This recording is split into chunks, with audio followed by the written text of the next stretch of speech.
Channel. आज की video में हम बात करेंगे आईटीआई एडमिशन प्रक्रिया के लिए अभी तकनीकी शिक्षा एवं कौशल विकास विभाग ने अपना ड्राफ्ट तैयार कर लिया है।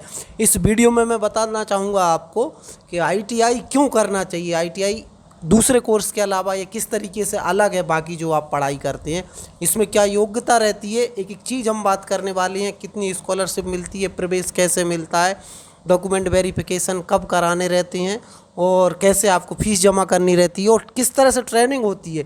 और सबसे बड़ी बात यहाँ है कि आईटीआई करने के बाद आपको कौन कौन सी वैकेंसी में आप फॉर्म भर सकते हैं, कौन कौन से रोज़गार आपको मिल सकते हैं, शासकीय सेवाओं में कौन कौन सी शासकीय सेवाएं हैं जिनमें आईटीआई पास मांगते हैं। चलिए हम स्टार्ट करते हैं। सबसे पहले एक रिक्वेस्ट है आपसे कि अगर आप चैनल पर पहली बार वीडियो देख रहे हैं तो चैनल को सब्सक्राइब करके बेल आइकन को ज़रूर प्रेस कर लें, जिससे कि आईटीआई के एडमिशन से लेके आईटीआई की पढ़ाई से लेके जॉब तक सारी अपडेट आप हमारे चैनल पर आप तक समय पर पहुंच सके। सबसे पहले मैं बता दूं, अगर ये प्रवेश प्रक्रिया के लिए जो आवेदन है ऑनलाइन लिंक चालू होगी, वो 1 मई से रजिस्ट्रेशन चालू होंगे। ये अभी जो ड्राफ्ट में बताया है मैं वो बता दे रहा हूँ।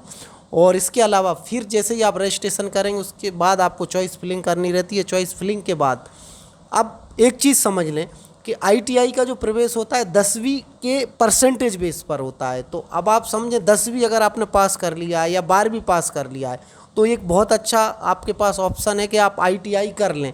आईटीआई अगर आपके मन में कोई शंका है तो या तो आप किसी नज़दीकी आईटीआई को एक बार विजिट कर लें जो पास में आईटीआई हो, और या फिर आप हमारे चैनल पर कमेंट्स करके भी आप हमसे पूछ सकते हैं। हमारा ऐप भी आ गया है आर के दांगी ऐप, वहाँ पर भी हम आपकी मदद कर पाएंगे। तो आपको करना क्या है, अगर आपने 10वीं या 12वीं पास किया है या आपने ग्रेजुएशन भी कर लिया है तो भी आईटीआई ज़रूर कर लें, क्योंकि मैं आपको एक ऐसा बताने जा रहा हूँ कि आईटीआई करने के बाद आप आईटीआई के में जो ट्रेनिंग ऑफिसर होते हैं, प्रशिक्षण अधिकारी होते हैं, उसमें योग्यता मांगते हैं आईटीआई पास। जिस भी ट्रेड में आप ट्रेनिंग ऑफिसर बनना चाहते हैं उसमें अगर आप आईटीआई कर लेते हैं तो उसकी आप परीक्षा दे के आप ट्रेनिंग ऑफिसर बन सकते हैं। ये बड़ी मैंने आपको न्यूज़ दे दी। साथ ही साथ रेलवे की जो वैकेंसी है, जिसमें आप देखेंगे कि रेलवे में बहुत सारी वैकेंसी है जिनमें आईटीआई मांगते हैं, जिसमें इलेक्ट्रीशियन हो गया, फिटर हो गया, बेल्डर, ट्रैक्टर मैकेनिक, कुछ ट्रेड हैं जिनमें आपसे अगर आईटीआई कर लेते हैं तो फिर आप लोको पायलट या बाकी जो अलग अलग टेक्नीशियन के पद हैं उनमें आप अप्लाई कर पाते हैं। ये तो हो गई वैकेंसी जॉब की बात, और भी मैं बता दूंगा आपको। लेकिन आईटीआई करना क्यों चाहिए तो मैं आपको बता दूं, आईटीआई बाकी जो भी आप पढ़ाई करते हैं उनसे सबसे अलग पढ़ाई है। यहाँ पर आपको ट्रेनिंग दी जाती है गवर्नमेंट संस्थानों में। तो आप जब आईटीआई करते हैं तो आपको 1 साल या 2 साल के कोर्स रहते हैं, ज़्यादातर 1 साल के कोर्स हैं। 1 साल का कोर्स जब आप करते हैं तो आपको रियल ट्रेनिंग दी जाती है। जैसे आप कोपा का कोर्स करते हैं तो कोपा की आपको ट्रेनिंग दी जाएगी कि कोपा करने के से आपको आप कंप्यूटर में दक्षता हासिल कर लेंगे तो आपको जो गवर्नमेंट जॉब है, जैसे बता रहा हूँ आपको, सहायक ग्रेड 3 या कलेक्ट्रेट या कोई भी कार्यालय शासकीय दफ्तर होता है, वहाँ पर आप देखेंगे जो क्लर्क होता है उसमें कोपा मांगते हैं प्लस सीपीसीटी मांगते हैं। तो कंप्यूटर डिप्लोमा आप आईटीआई से कर लेते हैं तो आप वो बन सकते हैं। जैसे कि स्टेनोग्राफी से होती है आईटीआई, तो उसमें आप स्टेनोग्राफी से आईटीआई करने के बाद आप किसी भी स्टेनोग्राफर के पद पर आप जा सकते हैं, स्टेनोटाइपिस्ट के पद पर जा सकते हैं। ये मैंने बता दिया है। आप बहुत वैकेंसी हैं, लेकिन आईटीआई करने के अलावा अगर मान लेते हैं आप ये सब नहीं भी कर पाते हैं किसी गवर्नमेंट जॉब की, तो सबसे बड़ी बात है कि आपको सिखाया जाता है, रियल सिखाया जाता है काम करना। तो फिर आप स्वयं का रोजगार भी डाल सकते हैं, आप ऑनलाइन शॉप खोल सकते हैं, डिजिटली कोई भी काम कर सकते हैं आप। तो ये मैंने बता दिया। जैसे आप विद्युत कार का अगर इलेक्ट्रीशियन का कर लेते हैं या बेल्डर का कर लेते हैं तो बेल्डिंग का आप कोई भी अपना वर्कशॉप डाल सकते हैं। विद्युत कार का कर लेते हैं तो आप जॉब के लिए तैयारी के अलावा आप विद्युत कार के बहुत सारे काम हैं वो आप कर सकते हैं, इलेक्ट्रीशियन वाले काम।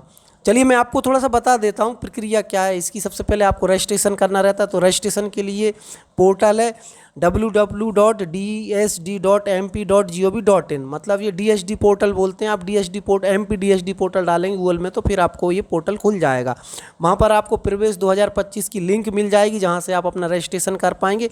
रजिस्ट्रेशन के टाइम पर आपको अपना फ़ोटो और आपके सिग्नेचर, साथ ही साथ आपको 10वीं की मार्कशीट रखनी है। साथ ही साथ अगर आप आरक्षित वर्ग में आते हैं, SC ST OBC में आते हैं तो फिर आपको अपने जाति प्रमाण पत्र भी रखना होगा। और अगर आप दूसरे अनरिजर्व में आते हैं तो फिर आपको मूल निवासी प्रमाण पत्र रखना होगा। और जो ज़रूरी डॉक्यूमेंट है रजिस्ट्रेशन के टाइम पे समग्र आईडी, आधार कार्ड आपका होना चाहिए। और एक ज़रूरी बात है, आप अपना एक मोबाइल नंबर खुद का और एक ईमेल आईडी होना बहुत ज़रूरी है। प्रवेश प्रक्रिया में ईमेल आईडी और आपका मोबाइल नंबर लगता है, तो ये स्वयं का मोबाइल हो, आधार से लिंक हो तो ज़्यादा अच्छा है। ये मैंने बता दिया है। मैं अपने चैनल पर जो जानकारी दे रहा हूँ वो बहुत काम आने वाली है। आप ये इस वीडियो को कहीं भी शेयर कर दें, जो भी साथी जिन्होंने 10वीं पास किया या 12वीं पास किया है, तो उनको ये वीडियो देखकर सारी सवालों के जवाब मिल जाएंगे। अब रजिस्ट्रेशन के लिए मिनिमम शुल्क होता है 50 रुपये, 85 रुपये के आसपास रजिस्ट्रेशन का कुल चार्ज होता है, चॉइस फिलिंग और रजिस्ट्रेशन मिलाकर। तो अब जब आप कर लेते हैं चॉइस फिलिंग और रजिस्ट्रेशन पूरा, आप स्वयं मोबाइल से भी कर सकते हैं। ये प्रक्रिया हम आगे वीडियो भी बनाएंगे जब जैसे ही रजिस्ट्रेशन चालू होंगे।